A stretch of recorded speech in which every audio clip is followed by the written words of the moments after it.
homemade meal can be hearty, it should make you feel happy, but it doesn't have to be heavy. And my herbed panisse with salsa verde is in fact quite elegant but easy to make. And it makes a perfect starter to a meal, or it can be a vegetarian entree. And it all starts with chickpea flour, which has a nice yellow tone, and it is simply made by grinding up dried chickpeas. So it is pure protein, and I'm going to measure a cup plus 2 tablespoons into my pot.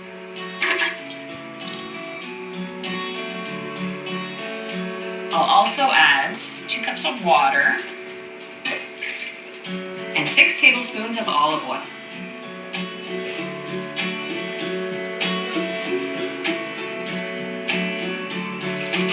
Now I'll whisk it, but I do like to alternate as I'm cooking it from a wooden spoon to a whisk, just to make sure the mixture stays nice and smooth.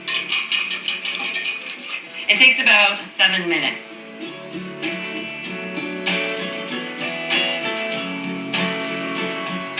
And here we go. I do want to give it a couple minutes to cool. I want to stir in some fresh herbs, but I don't want to stir them in while this is so hot, just because that will turn the herbs black. So I'll let it sit for a couple minutes, get my herbs ready, and make my salsa verde. To stir into the panisse, I thought it would be nice to add some fresh chives and a little fresh basil.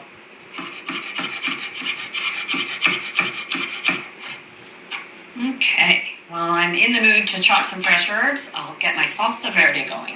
And salsa verde simply means green sauce. And really, parsley is the base. Dill, I think, is a nice accent because it doesn't overwhelm the panisse, which in fact is quite delicate. About a cup of each.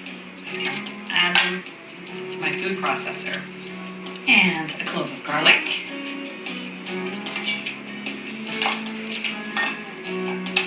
Just slice that in. And one of the standout ingredients in salsa verde is capers. Adds a nice salty kick, so I'll add about a tablespoon of capers, but also some of the brine, the caper juice, is nice to add. Add a pinch of salt and a little pepper, and a couple tablespoons of extra virgin olive oil. It smells good. The garlic and the fresh herbs.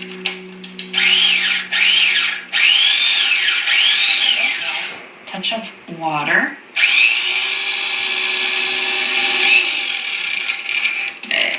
There we go. Nicely blended. You can smell the dill and the garlic together.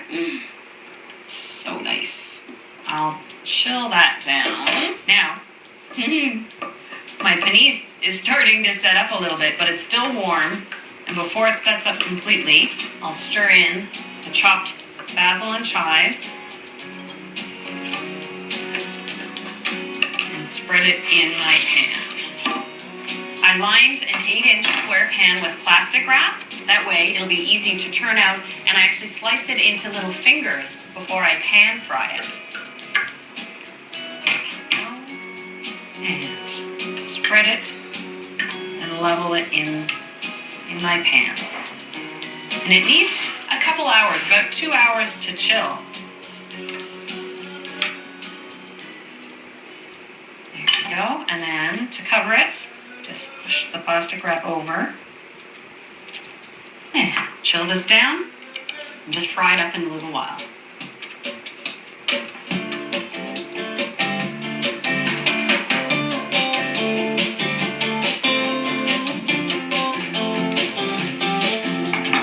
Boy, that panisse sets up quite firmly when it comes out of the fridge. I do like to give it 2 hours. And then it becomes easy to handle. And let me get my non-stick pan heating up. And I cut this in 2 fingers, 16 of them, so 8 on each side. I'll cut it in half.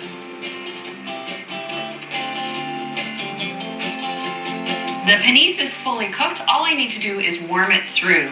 So with some extra virgin olive oil in my pan, just crisp up the outside until it's golden. Okay.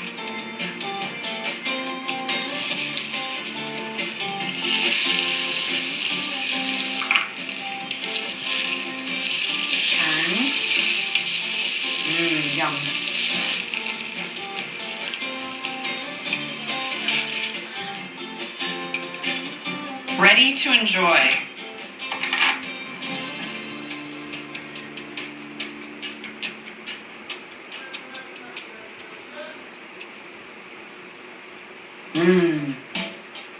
I love that outside crust.